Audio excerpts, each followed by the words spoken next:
আসসালামু আলাইকুম, সবাইকে স্বাগত। আইসিটি বিষয়ের এই যে এখানে একটি সমীকরণ আছে, এই সমীকরণের ফলাফল 0 হবে। কিভাবে এটা প্রমাণ করে দেখাবো। তো আমরা বাম পক্ষ সরল করব, ফলাফল 0 হবে।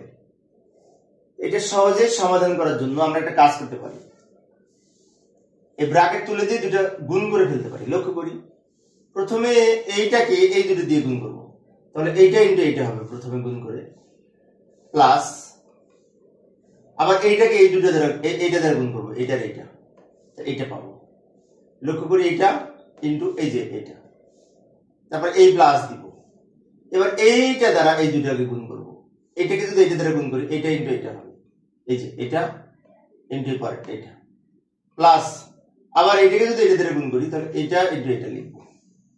এই যে লক্ষ্য করি, A not D into C D not. এবার আমরা কি করব, একটা কাজ করব, সেটা হচ্ছে এখানে বি আছে, এখানে বি নট আছে। বি আর বি নট আমরা কাছাকাছি রেখেছি, আর এ আর সি নটটা এক জায়গায় রেখেছি, মানে আলাদা কাছাকাছি রেখেছি। এখানে সি আছে, সি নট আছে, কাছাকাছি আছে, তাই আমরা এই দুটো প্রথমে নিয়ে এসেছি। সমস্যা নেই, প্রথমে নেওয়া যাবে, পরেও নেওয়া যাবে। প্লাস এখানে এ আছে, এ নট আছে, এ নট কাছাকাছি আনলাম। প্লাস ডি আছে, ডি নট আছে, এই দুটো কাছাকাছি নিয়ে আসলাম। ভালো করে লক্ষ্য করি, আমি আবার বলছি, বি আর বি নট এক জায়গায় রেখেছি, সি আর সি নট এক জায়গায় রেখেছি, এ আর এ নট এক জায়গায় রেখেছি, ডি আর ডি নট এক জায়গায় রেখেছি। কেন নিলাম কাছাকাছি, একটু রিঅ্যারেঞ্জ করে সাজিয়ে নিলাম, কারণ আমরা জানি বি আর বি নট গুণ করলে 0, সি এবং সি নট গুণ করলে 0, এ এবং এ নট গুণ করলে 0, ডি এবং ডি নট গুণ করলে 0 হবে।